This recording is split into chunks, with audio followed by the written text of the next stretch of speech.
একটু তাকা দেখ, তোর দিকে আমার বন্ধু রহমতের হাত চলে এসেছে। আল্লাহু আকবার।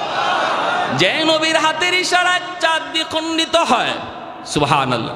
আমার বন্ধুর হাতের এত দাম, এত দাম, যেখানে বন্ধুর হাত লাগে সেখানে বরকত চলে আসে। আল্লাহু আকবার, জোরে বলেন। নবীজির হাত লাগা মাত্রই বরকত চলে আসি।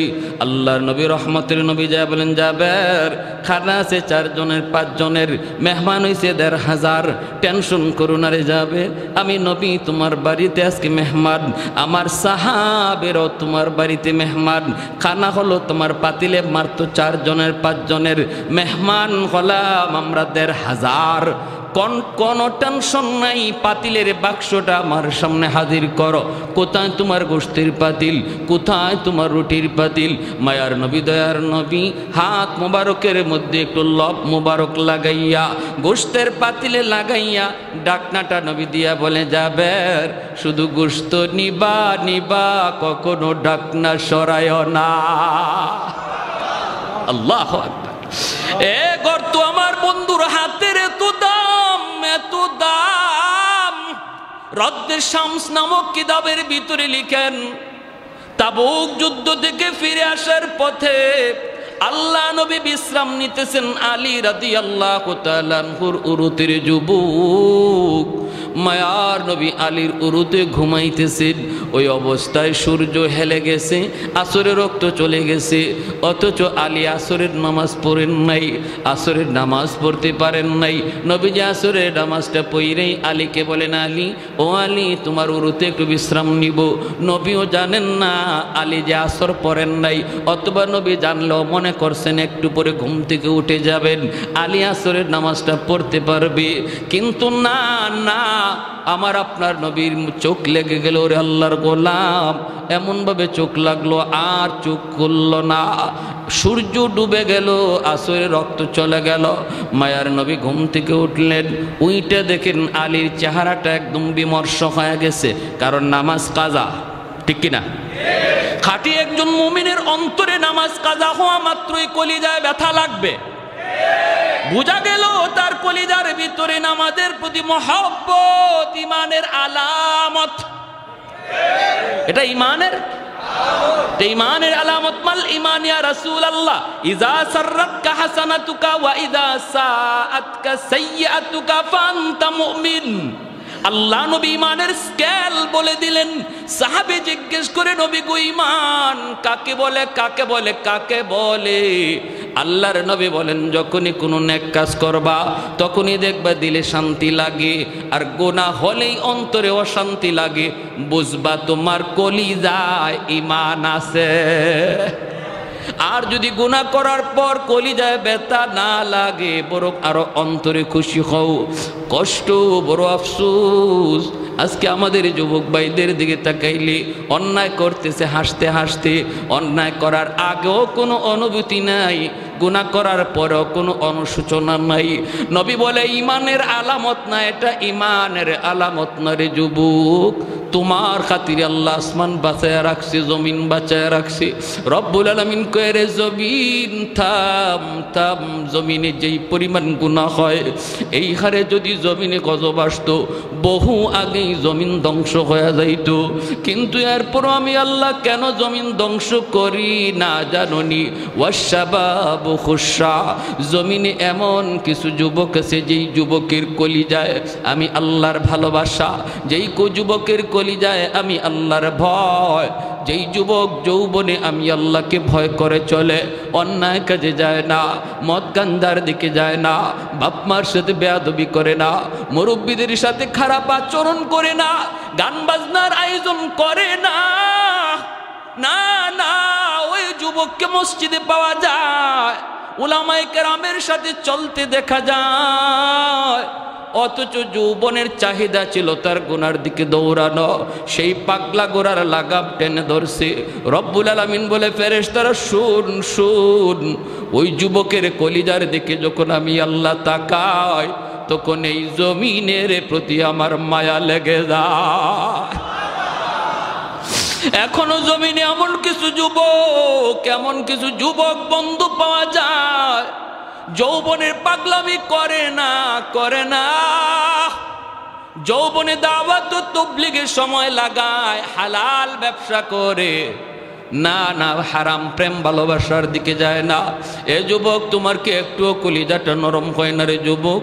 যে মালিক তোমাকে আমারে বানাইছে ওই খালিক আর ওই মালিক বলে, যুবক আমি তোমার দিকে তাকায়া জমিন টিকায় রাখছি।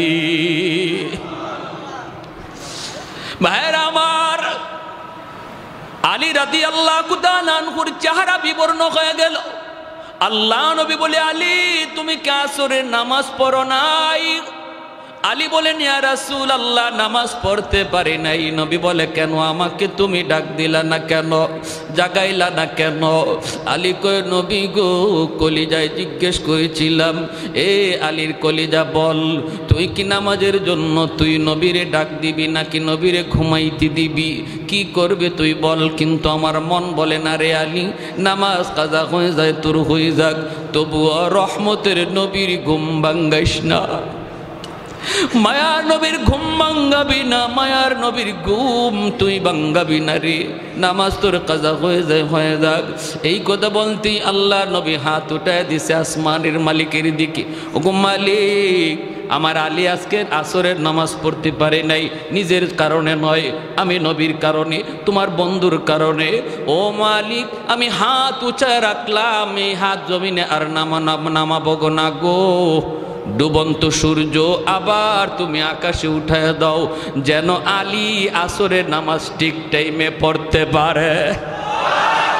রদ্দে শামস নামক কিতাবের ভিতরে লিখেন, নবীর হাত এখনো নামান নাই। ওই হাত উপরে থাকতে থাকতে মালিক সূর্যকে ডাক দেয়, সূর্য আমার বন্ধুর ওই হাত এখন উপরে, যে হাতের উসিলায় আমি তোরে বানাইছি, আমার বন্ধুর আবদার উঠে যা। সাথে সাথে সূর্য আকাশে উঠে আসলো, সূর্য আবার আকাশে উঠে আসলো।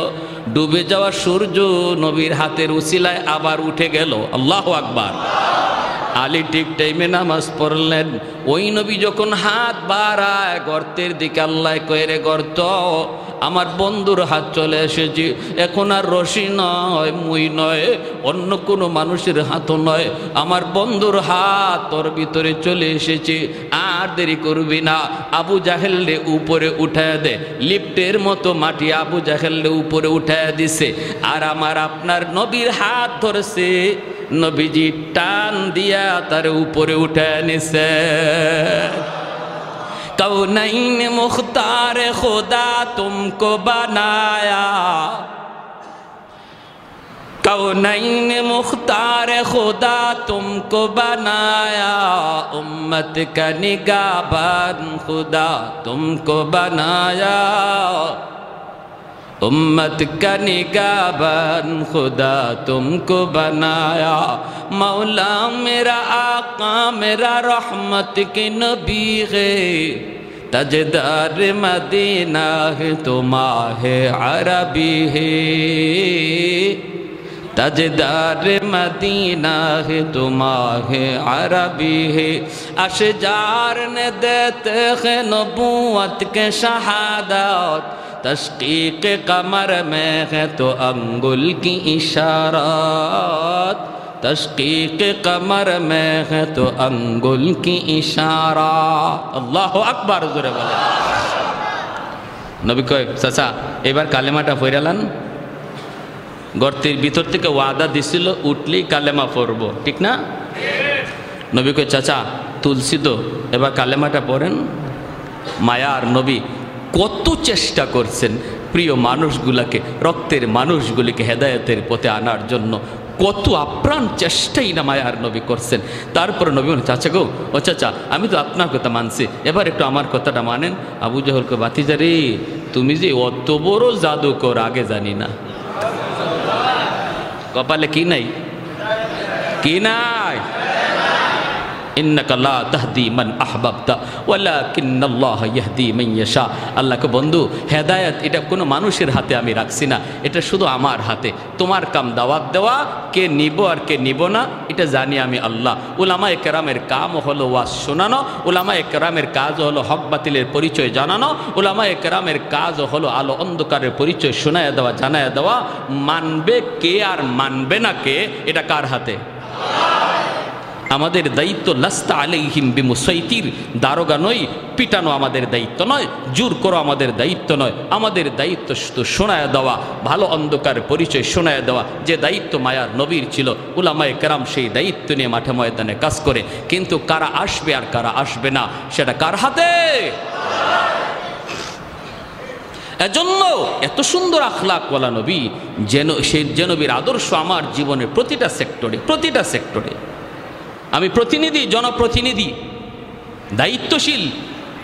মায়ার নবী মদিনার রাষ্ট্রনায়ক, নজির আসেনি না নাই?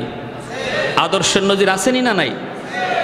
ফাতেমা মায়ার নবীর কুরাইশ বংশের মহিলা চুরির দায়ে ধরা পড়ল, আল্লাহর নবীর বংশের মহিলা চুরির দায়ে ধরা পড়ল।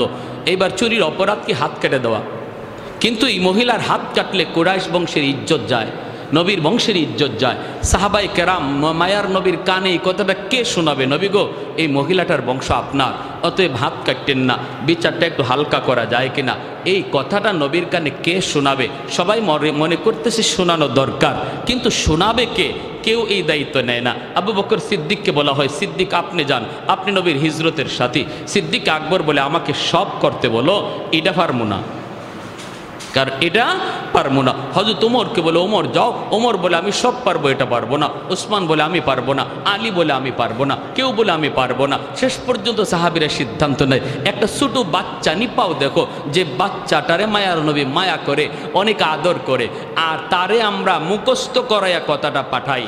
আর যদি নবী তার উপরে রাগ করে, আমরা তখন সালিশ হয়ে গিয়ে বলবো, ইয়া রাসূলুল্লাহ, ছোট মানুষ বুঝে না, মাফ করে দেন, শিখাইয়ে দিমু আমরা, বিচারও করবো আমরা।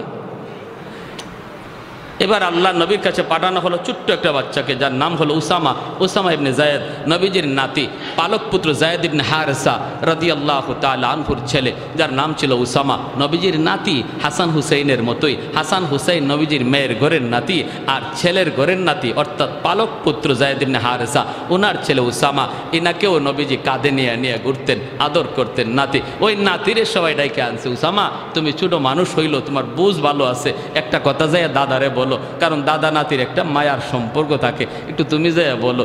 কি বলবো? যায় বলবা, দাদা, ও দাদা, দাদা। বলে কি রে নাতি, কস না? বললে দাদা, যে মহিলাটা আজকে আপনার হাতে গ্রেপ্তার হয়েছে চুরির অপরাধে, এই মহিলার বংশ নাকি আপনার বংশের, অতএব দাদা গো, একটু বিচারটা হালকা করা যায় কিনা, হাত না কাটতে আঙ্গুল কাইটা এটারে একটু হালকা করে বিচারটা করলে হয় কিনা, এই কথাটা তুমি বুঝাই দিবা। যদি নবী রাগ করে, তখন আর জিজ্ঞেস করে কে শিখাইছে, কইবা কেউ শিখাইছে না, আমি নিজেই কইছি।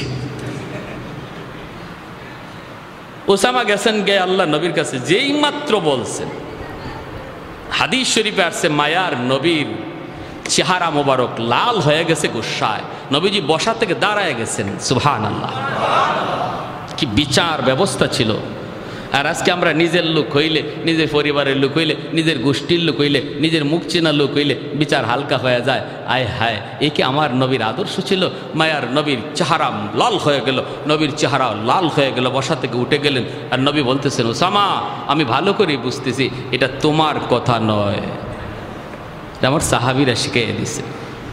মনে রাখো, শুধু কুরাইশ বংশের মেয়ে না, আমার কলিজার টুকরা মেয়ে ফাতেমাও যদি আজ চুরির অপরাধে গ্রেপ্তার হতো, আমি মুহাম্মদুর রাসূলুল্লাহ তার হাত কেটে দিতাম। আল্লাহু আকবার।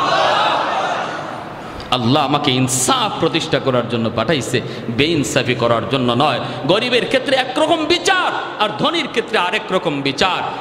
অচেনা মানুষের সাথে একরকম বিচার, আর মুখ চিনা মানুষের সাথে একরকম বিচার। এমন বিচার ব্যবস্থা পৃথিবীতে প্রতিষ্ঠা করার জন্য আল্লাহ আমাকে পাঠায় নাই, আমাকে পাঠাইছে একটা সার্বজনীন সুবিচার ব্যবস্থা প্রতিষ্ঠা করার জন্য। তাহলে আমি একজন জনপ্রতিনিধি হলে আমার নবীর আদর্শ আমার মাঝে খুঁজলে পাওয়া যাবে কি যাবে না? আসেনি না নাই? মায়ার নবী, দয়ার নবী, আমি যদি একজন সন্তান হই, মায়ার নবী আদর্শ রেখে গেছে। মনে রাখবেন, নবী বলেন, মা মিন ওয়ালাদিন বারিন ইয়ানজুরু ইলা ওয়ালিদাইহি নাজরা রাহমাতিন ইল্লা কাতাবাল্লাহু লাহু বিকুল্লি নাজরাতিন হাজ্জাতাম মাবরুরা। নবী বলেন, শোনো, আমিও তোমাদের মতো একজন সন্তান, আমারও মা আছে, বাবা আছে। বাবা পাই নাই, মা অল্পদিন পাইছি।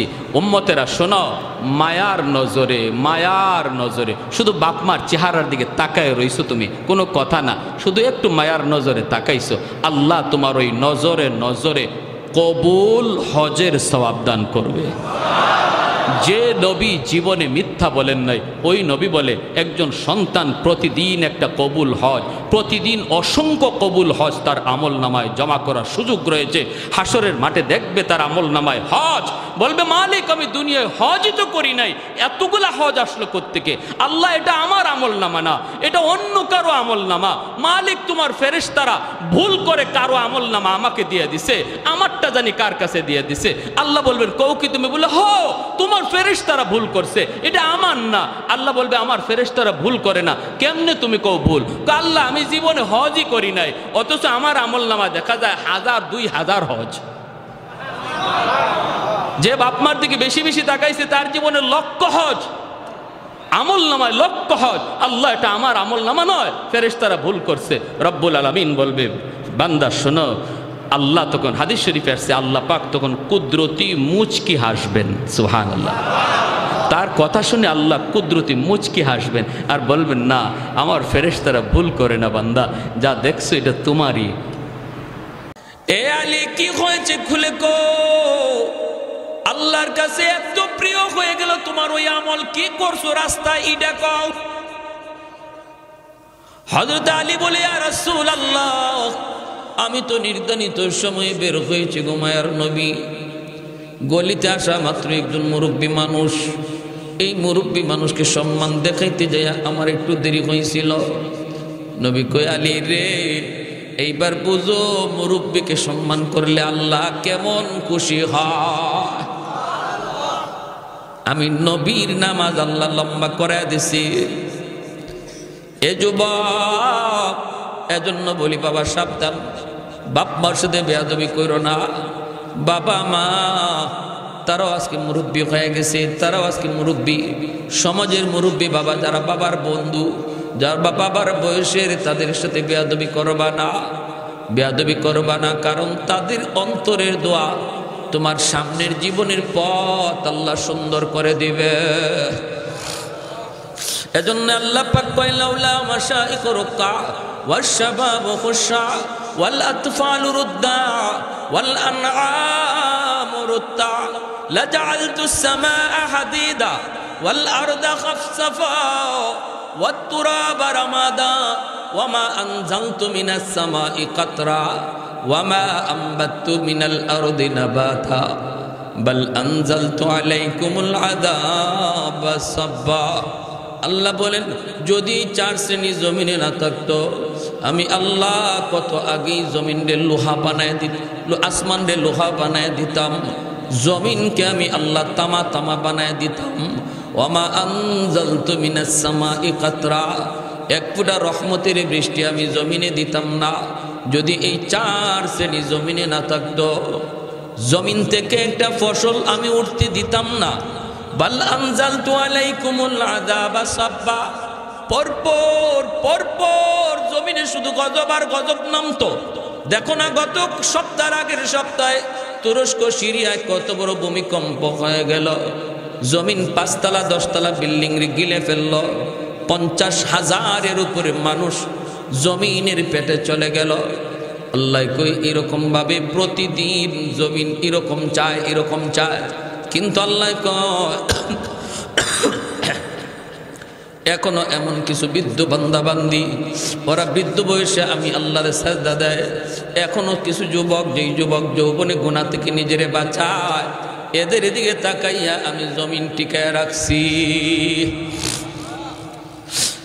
এ যুবক, উলামায়ে কেরামের মেহনত আছে বিদায় এখনো যুবকের অন্তরে আল্লাহর ভয়, ঠিক কিনা? উলামায়ে কেরামের হরকত আছে বিদায় এখনো মুরব্বী বাবাজিরা মসজিদে যায়, আল্লাহকে কদমে সাজদা দেয়।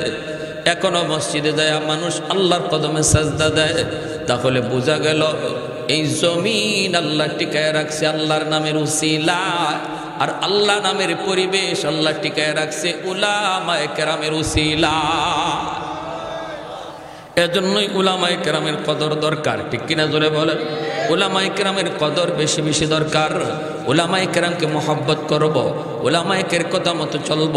আল্লাহর নবী বলছেন আলাইকুম বিমুজালাসাতিল উলামা ওয়া ইস্তিমাই কালামিল হুকামা ফাইন্নাল্লাহ তাআলা ইউহয়ি কলবাল মাইয়িত বিনূরিল হিকমা কামা ইউহয়িল আরদাল মাইতাতা বিওয়াবিলিল মাতর। মায়ার নবী দয়ার নবী বলেন, ফিতনার জমানায় তোমরা যারা দৌলতে ইমান হেফাজত করতে চাও, নিজে নিজে চলবা না, চলতে গেলে বিপদে পড়বা। যদি তোমার ইমান হেফাজত করতে চাও, ইমানের রশিটারে আলেমদের সাথে বাঁধো। আল্লাহু আকবার। ইমানের রশিটাকে উলামায়ে কেরামের সাথে বাঁধো। নদীর ঘাটে নৌকা যদি তাকে ঝড় তুফানে নিয়ে যাবে, কিন্তু নৌকা যদি তুমি গাছের সাথে বাঁধা রাখো, ঝড় তুফানে নৌকা নিবে না। আমার আপনার ইমানের উপর মাঝে মাঝে ঝড় তুফান আসবে রে যুবক। এই ঝড় তুফান কেমনে আসবে তুমি টের পাবা না। উত্তরে আইছে না দক্ষিণে আইছে, পূবে আইছে না পশ্চিমে আইছে, তুমি টের পাইবা না, টের পাইবা না। যখনই আইব তখন যদি তোমার ইমানের রশি আলেমদের সাথে বান্ধা থাকে, শত ঝড় তুফানেও আল্লাহ তোমার ইমান হেফাজত রাখবে। কাদিয়ানীরা দেখেন না ইজতেমা শুরু করে দিছে উত্তরবঙ্গে পঞ্চগড়ে। কাদিয়ানীরা বিশাল বড় ইজতেমা করার প্ল্যান করেছে রে যুবক। এ হলো তোমার তোমার আমার ইমানের ডাকাত কাদিয়ানীর দল, ঠিক কিনা জুড়ে বলো? তোমার আমার ইমানের ডাকাত কত রঙে কত সুরতে আমার আপনার সামনে আসবে, এটা তুমি আমি টের পাবো না, টের পাবে উলামায়ে কেরাম। কারণ উলামায়ে কেরামের কাছে কোরআন হাদিসের রাডার আছে, রাডার। উলামায়ে কেরামের রাডারে ধরা পড়ে যায়, উলামায়ে কেরামের রাডারে ধরা পড়ে যায়। যত বড় ফাকরি থাকুক, যত বড় জুব্বা থাকুক, যত লম্বা দাড়ি থাকুক, একই ইমানের বন্ধু না ডাকাত। এটা আলেম উলামার রাডারে ধরা পড়ে, বিশেষ করে উলামায়ে দেওবন্দের রাডারে ধরা পড়ে। আজও পর্যন্ত কোন ডাকাত যত সত্য বেশি আসুক না কেন, উলামায়ে দেওবন্দের চোখে কোনোদিন ফাঁকি দিতে পারে নাই, পারবেও না ইনশাআল্লাহ। বোরকা পরে আসছে উলামায়ে দেওবন্দ, তারা গাইনি ডাক্তার সেজেছেন, গাইনি ডাক্তার সেজেছেন।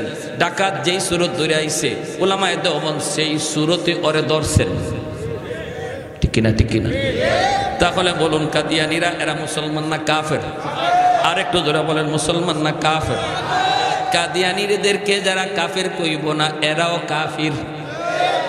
এদের মতবাদ কি? এদের মতবাদ হলো আমার নবীর পরে নবী নাই, নবীর পরে নবী কাদিয়ানী। আর আমাদের আকিন হলো, আমাদের ইমান হলো আমার নবী শেষ নবী, নবীর পরে নবী। জোরে কর, নবীর পরে নবী। আমার নবীর খতমে নবুয়ত, এটা হলো নবীজির শান মান। খতমে নবুয়ত হলো আখেরি নবীর শান মান। এই খতমে নবুয়তের সিংহাসন লইয়া টান দিব কাদিয়ানী, আর আমি নবীর আশিক হইয়া সায়া সায়া দেখমু আর তাল বাজাইমু। কিয়ামতের ময়দানে নবীর সামনে গিয়া আবার কইমু, আল্লাহ নবী গো, আমি আপনার উম্মত, একটু সুপারিশ করেন। নবী আপনার লাগি সুপারিশ করব। হ্যাঁ, নবী যদি তখন কয় আমার সম্মান লইয়া টান দিল, আর তুই একটু মুখ ফুটে আওয়াজও করলি না, আবার আমার আশিক দাবি করস, ওই দিন আল্লাহ নবীর সামনে মুখ দেখাইবার কোনো উপায় আছে? তাহলে খতমে নবুয়তের আন্দোলন, কাদিয়ানীদেরকে কাফের ঘোষণা করার আন্দোলনে উলামায়ে কেরাম যখন যে অবস্থায় ডাক দিবে, প্রত্যেকটা নবীর উম্মত যদি দাবি করি আমি নবীর উম্মত, তাহলে হাটে থাকি, বাজারে থাকি, জঙ্গলে থাকি, আর মাঠে থাকি, আওয়াজ পাওয়া মাত্রই ইমানি দায়িত্ব নিয়ে মাঠে ময়দানে হাজির। কারা কারা হইতে রাজি? হাত তুলে আল্লাহকে দেখা।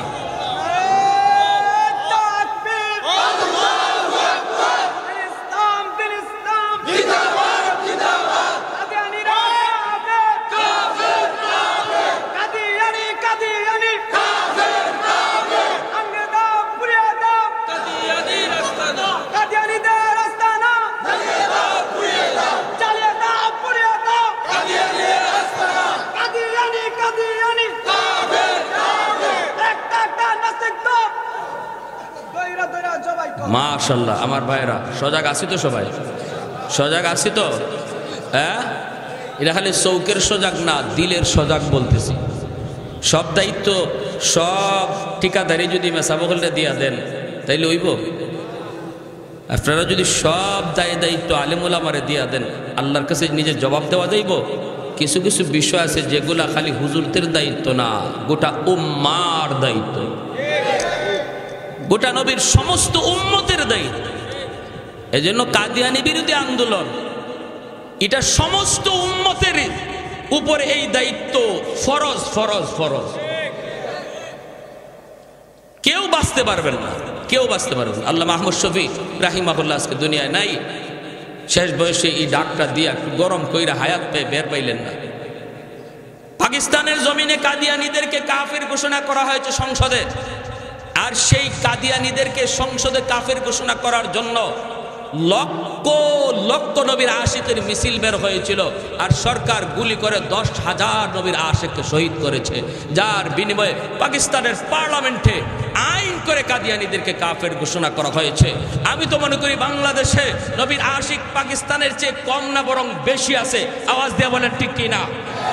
অতএব যদি উলামায়ে কেরামের ডাকে আবারও ডাক দেওয়া হয়, উলামায়ে কেরামের নেতৃত্বে যদি সংসদে আইন করে বাংলাদেশের সরকারের কাছে এই দাবি পেশ করতে জনগণকে ময়দানে ডাক দেওয়া হয়, প্রয়োজনে যদি আমাদের মুখে গুলি চলে, পাকিস্তানে 10,000 মরছে, আমরা 10 লাখ নবীর জন্য মরতে কারা কারা তৈয়ার? হাত উঠে আল্লাহকে দেখা।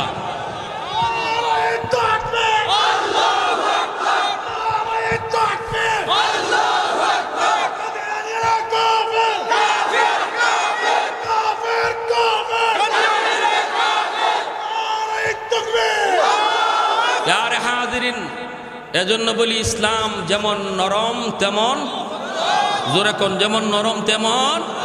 তুমি আমার একটা গালি দিলাও আমি নরম, কিন্তু আমার নবীর সম্মান লইয়া টান দিবা, চেয়ার লইয়া টান দিবা, আর আমি নরম। আর এই সময় আমি হাত জোর করবো আর কইমো থাকতো না, লয়ে গেছি গে জাগি। বাহ বাহ বাহ বাহ। আমার ভাইয়েরা বন্ধুরা, এজন্য বলতেছিলাম একটু মনোযোগ দিয়ে কথাগুলো শুনি।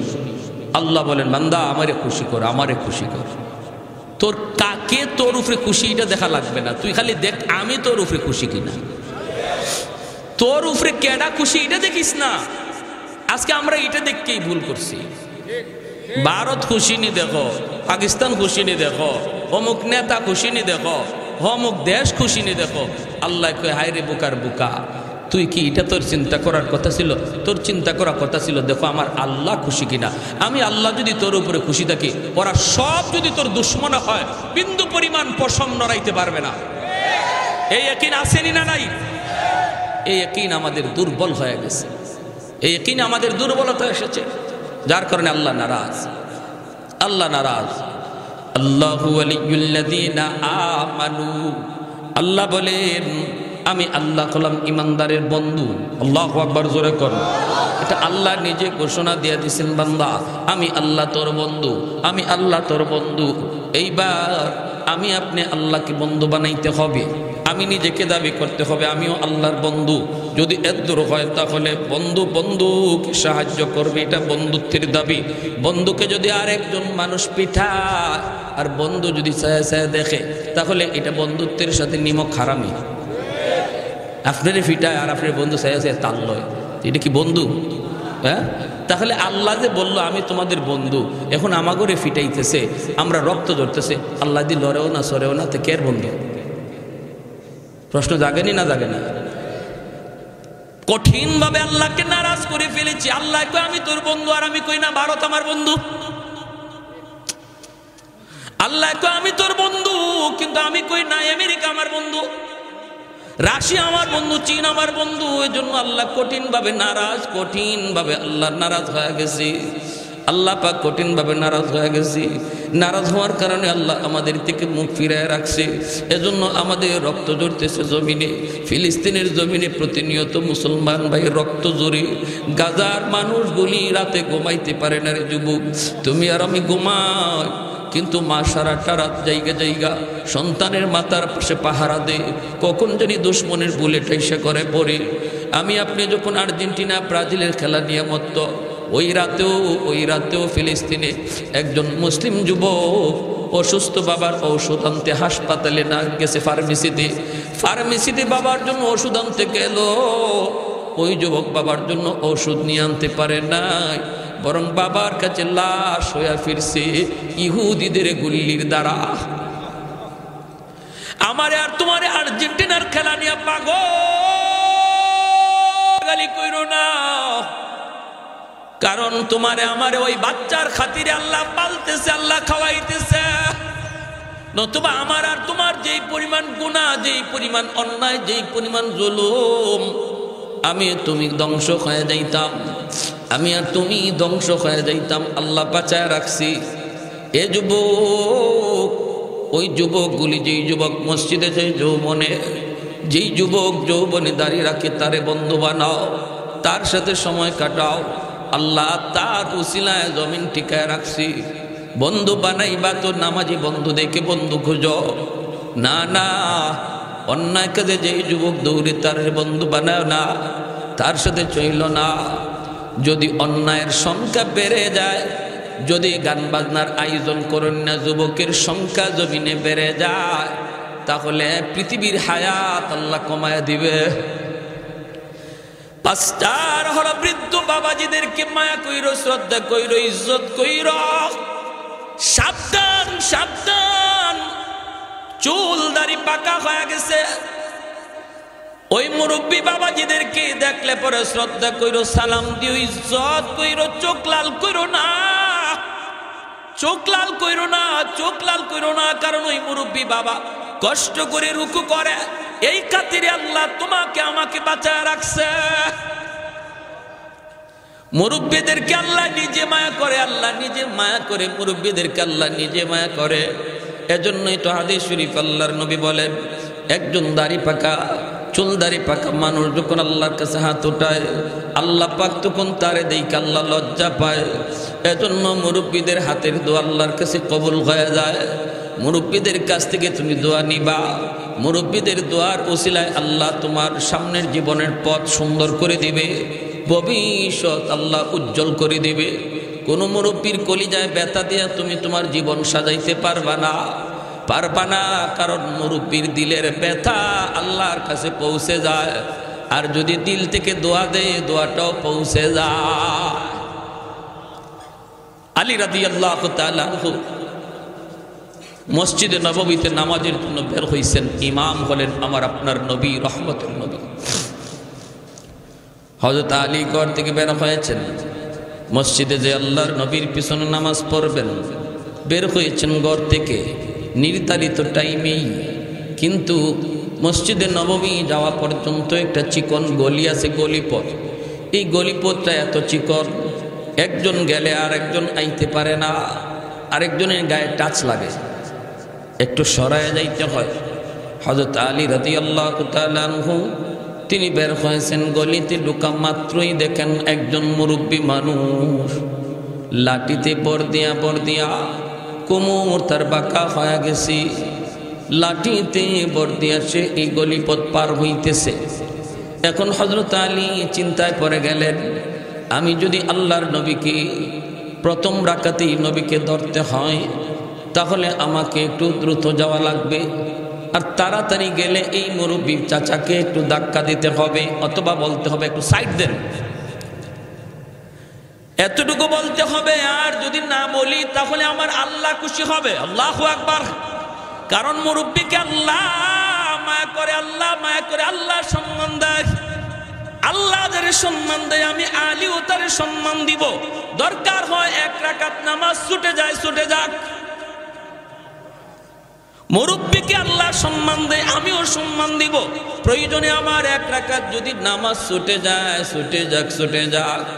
এই বইলা হযরত আলী পিছনে পিছনে হাঁটতেছেন। বলেন না আমারে সাইড দেন, এই কথা হযরত আলী বলেন না। কিন্তু আল্লাহর কাছে হযরত আলীর এই আমলটা এত পছন্দ হয়েছে, নবী নামাজে দাঁড়ায় রুকুতে চলে গেছেন।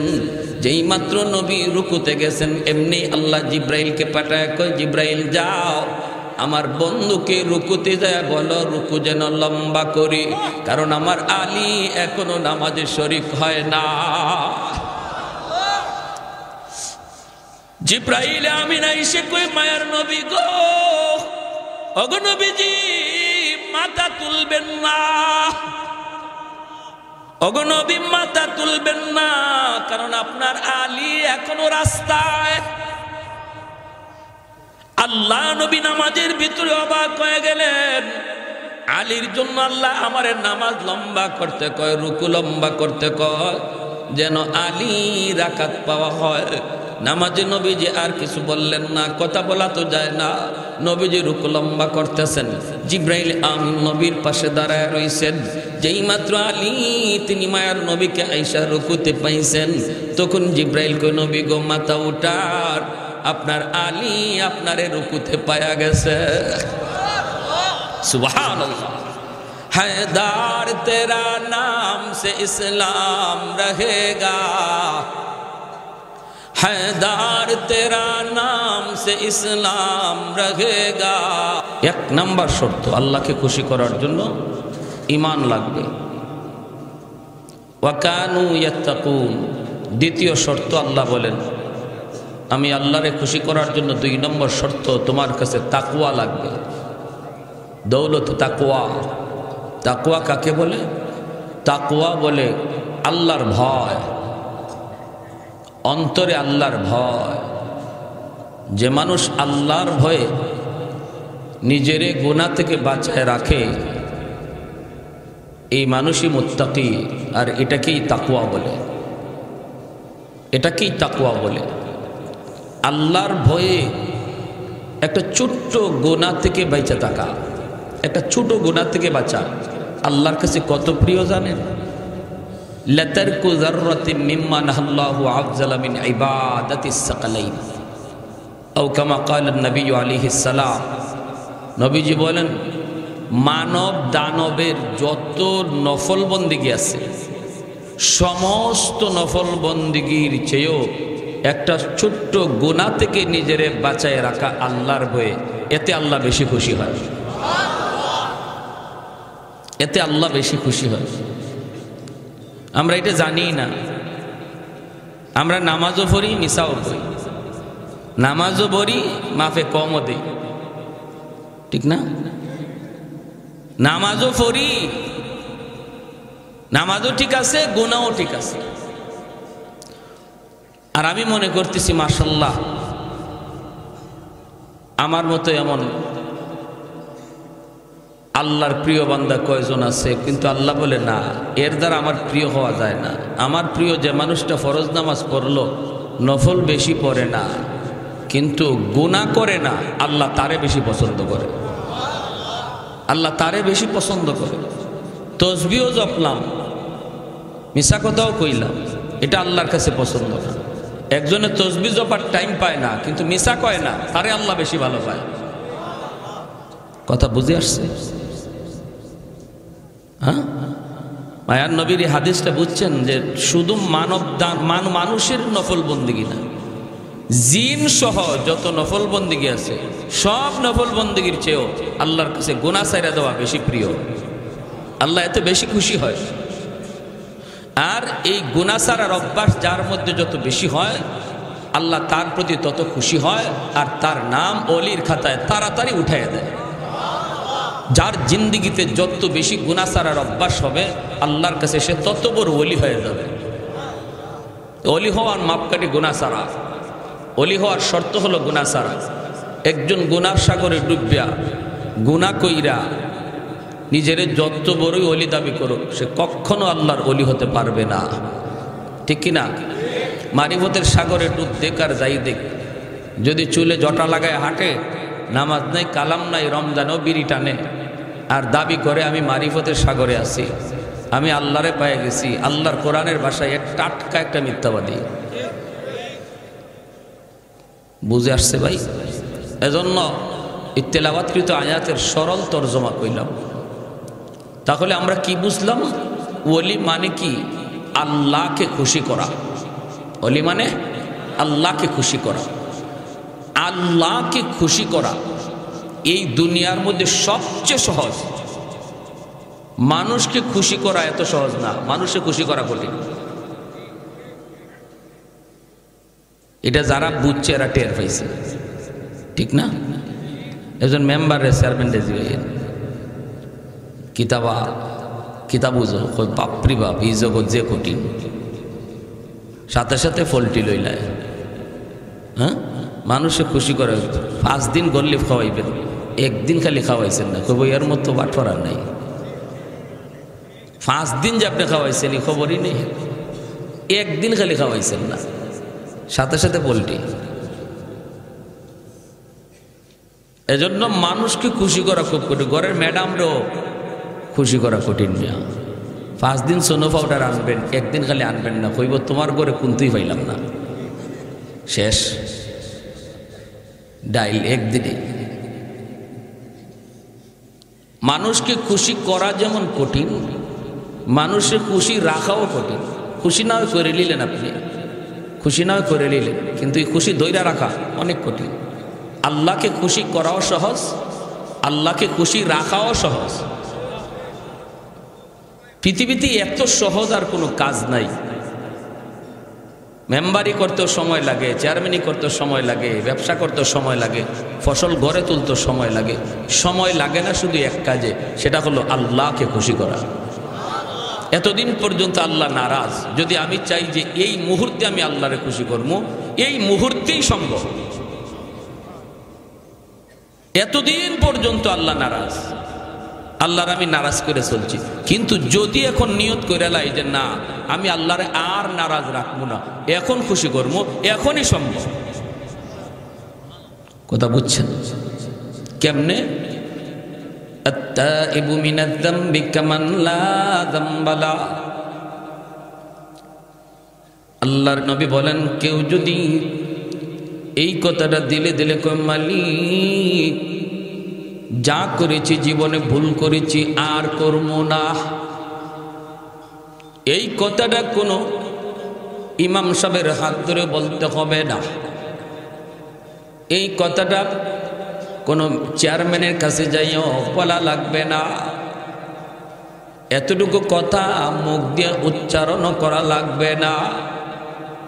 দিলে দিলে দিলে দিলে যদি এই জায়গায় বসে তুমি এই কথা কৌরে যুবক, মুহূর্তের ভিতরে আল্লাহ তোমার উপর খুশি। কেউ শুনলো না, কেউ দেখলো না, কেউ বুঝলো না, কেউ দেখলো না, কেউ শুনলো না, কেউ বুঝলো না, তোমার দিলের খবর জানেন কে? দিলে দিলে পয়সা শুধু বললাম মালিক যা করেছি ভুল করেছি, এতদিন পর্যন্ত যা করেছি ভুল করেছি, আল্লাহ ব্যবসা করতে মিথ্যা বলেছি আর বলবো না। চোখের সামনে আমার পাশের দোকানদার কবরে চলে গেল, চোখের সামনে আমার বন্ধু কবরে চলে গেল, খেলার সাথী আজ কবরে শুয়ে আছে, লেখাপড়ার সাথী আজকে কবরে চলে গেল।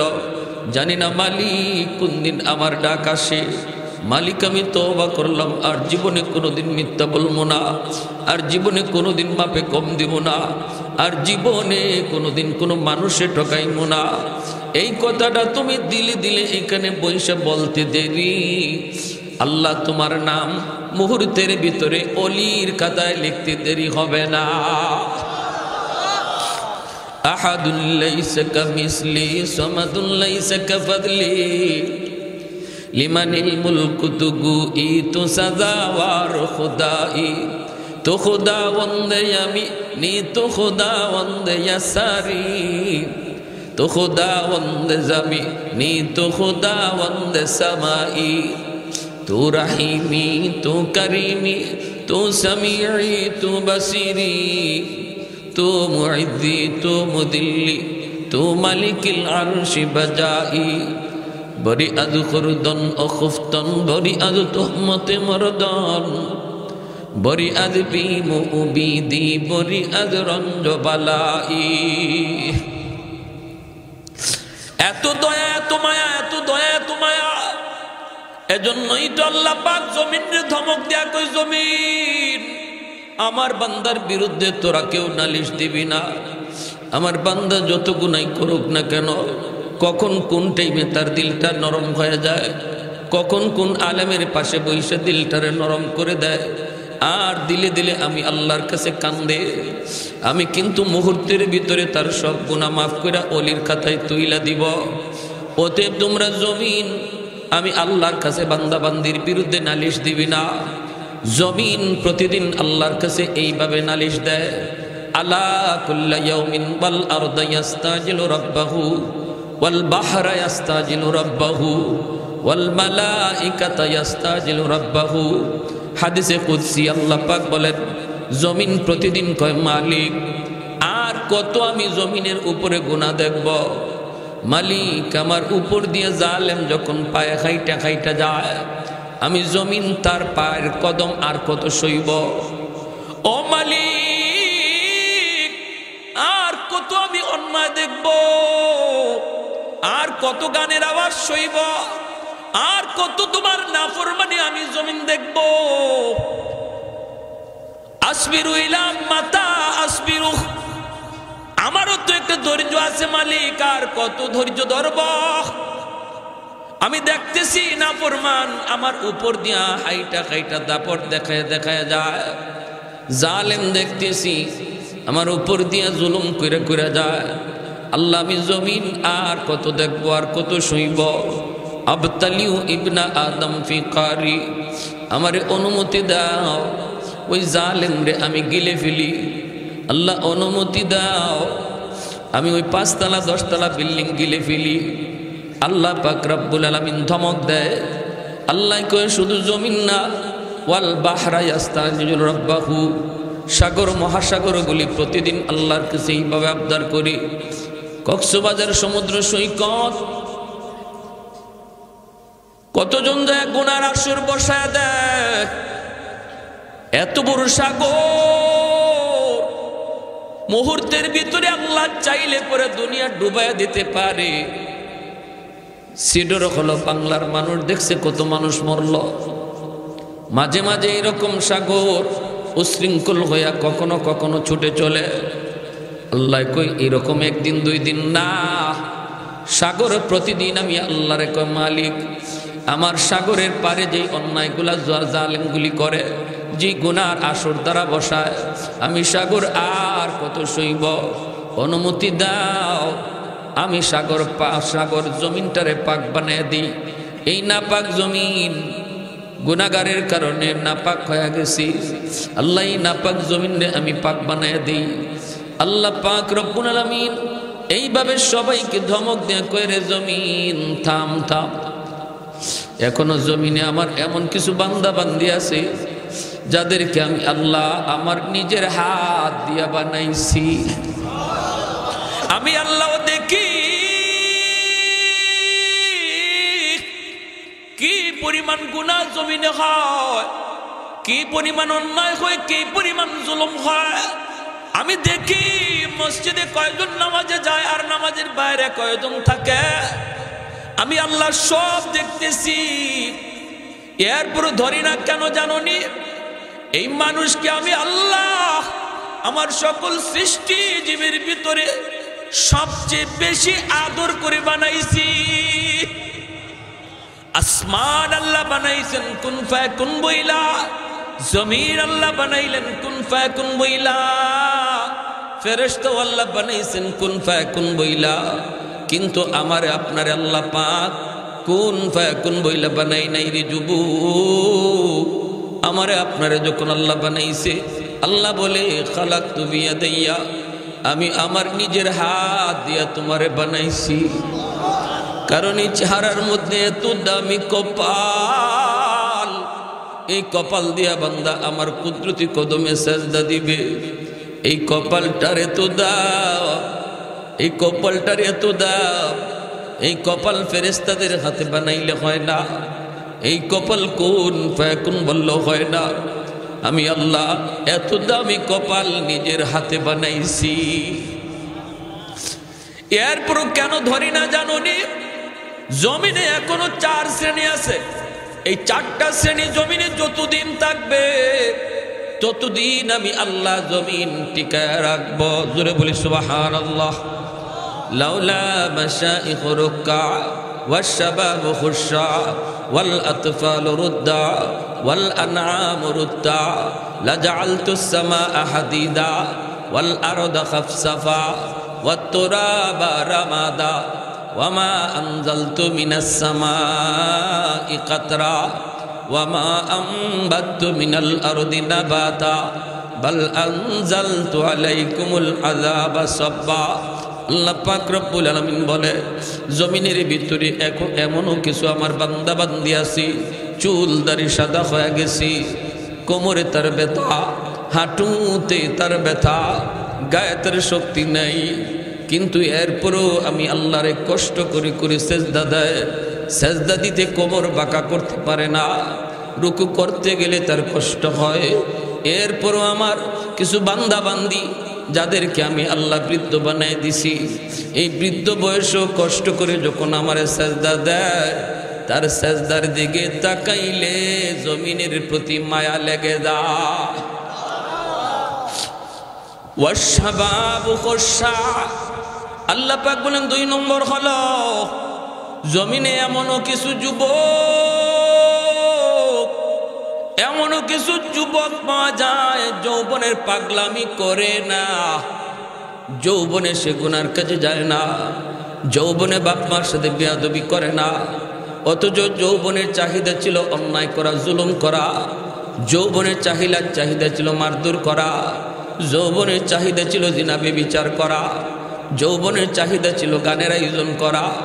কিন্তু না, জমিনে এমনও কিছু যুবক আছে সর্ব সেক্টরে সর্ব জায়গায়, আল্লাহ বলেন এরা যৌবনে মসজিদে তারে পাওয়া যায়, যৌবনে রমজানে রোজা রাখতে দেখা যায়, যৌবনে বাপ মার সেবা করতে পাওয়া যায়, যৌবনে মুরব্বীদের শ্রদ্ধা করতে তারে দেখা যায়, যৌবনে তার মাথায় টুপি পাওয়া যায়, যৌবনে তার মুখে আমার নবীর সুন্নত দেখা যায়। ওই যুবক যখন আমি আল্লাহর ভয়ে গুনাহ থেকে নিজেরে বাঁচাই, তার কলিজার দিকে তাকাইল জমিনের প্রতি আমার মায়া লেগে যায়। 3 নম্বরে আল্লাহ বলেন ওয়াল আতফালু রুদ্দা, জমিনের মধ্যে ঘরে ঘরে কিছু শিশু বাচ্চা আছে, ওই শিশু বাচ্চার কোনো গুনাহ নাই, কোনো অন্যায় নাই, কোনো অপরাধ নাই, বাচ্চাটার উপরে শরীয়তের কোনো বিধিবিধান এখনো জারি হয় নাই, শিশু বাচ্চাগুলি নিষ্পাপ মাসুম ফেরেশতার সমতুল্য। ওই বাচ্চাগুলি ওরা গুনাহ যদি করে তো করছে তার বাবা, করছে তার মা, মার গুনার কারণে বাবার গুনার কারণে জমিনে গজব আসতে চায়, এই গজবের ভিতরে এই শিশু বাচ্চাটাও পইরা যায়, অথচ ওর কোনো অন্যায় নাই, ওর কোনো অপরাধ নাই। আমার ওই নিষ্পাপ অবুঝ বাচ্চাটা বান্দাটা যখন টুট ভাঙ্গে ভাঙ্গে বিপদে পড়ে কান্দে, তখন এই জমিনের প্রতি আমি আল্লাহর মায়া লেগে যায়।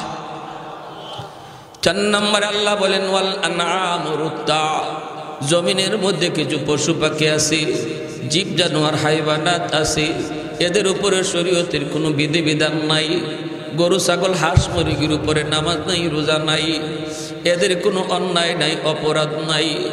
যদি জমিনে গজব নেমে আসে রে জমিন এই সাগর, যদি তোরা এই জমিনের মধ্যে কোনো বিশৃঙ্খলা কোনো গজব দাও, তোমরা যদি জমিনের মধ্যে কোনো ধরনের মানুষের উপরে এমন আসমানি জমিনি বিপদ নিয়ে সামনে হাজির হও, গরু ছাগলগুলি এরাও গজবে পইরা যায়, অথচ এদের কোনো অন্যায় নাই, অপরাধ নাই, এদের দিকে তাকাইলেও জমিনের প্রতি আমি আল্লাহর মায়া লেগে যায়।